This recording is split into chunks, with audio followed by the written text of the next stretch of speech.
नमस्कार, वन हिंदी में आपका स्वागत है।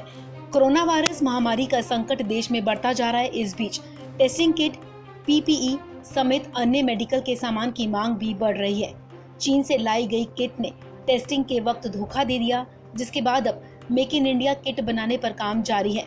इसी कड़ी में केंद्रीय स्वास्थ्य मंत्री डॉक्टर हर्षवर्धन ने मंगलवार को समीक्षा बैठक की और अभी तक के कामकाज का रिव्यू लिया। केंद्रीय स्वास्थ्य मंत्री डॉक्टर हर्षवर्धन ने कहा कि पिछले 7 दिनों में 80 जिलों में कोई नया मामला सामने नहीं आया। उन्होंने बताया, पिछले 14 दिनों में 47 जिले, 21 दिनों में 39 जिले और 28 दिनों से 17 जिलों में कोई भी नया मामला सामने नहीं आया है। स्वास्थ्य मंत्री ने कहा कि पिछले 3 दिनों में भारत में दोगुने मामले होने की रफ्तार में कमी आई है।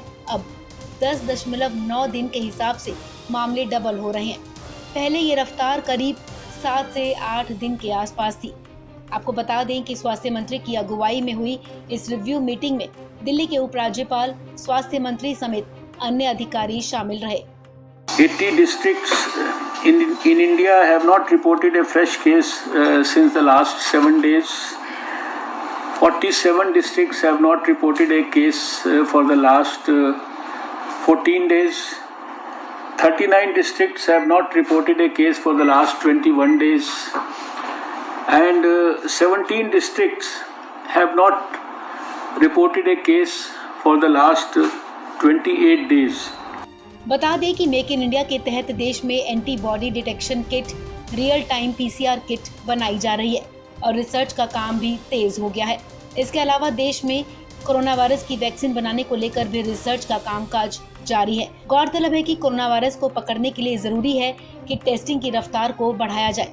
इसके लिए भारत सरकार की तरफ से चीन से लाखों की संख्या में टेस्टिंग किट, रैपिड किट मंगवाई गई, लेकिन जब टेस्टिंग की बारी आई तो इन किट्स ने धोखा दे दिया। राजस्थान समेत कई राज्य सरकारों के द्वारा चीन से आई रैपिड टेस्टिंग किट पर सवाल उठाने के बाद Indian council of medical research ने इसके इस्तेमाल पर रोक लगा दी थी।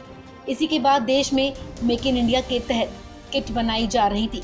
इसके अलावा हरियाणा के मानेसर में मौजूद साउथ कोरियाई कंपनी के प्लांट में भी किट बनाने का काम जारी है।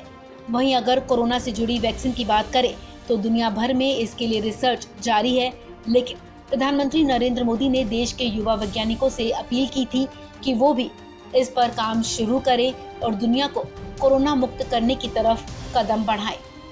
इस खबर में फिलहाल इतना ही। तमाम अपडेट्स के लिए आप बने रहिए वन इंडिया हिंदी के साथ।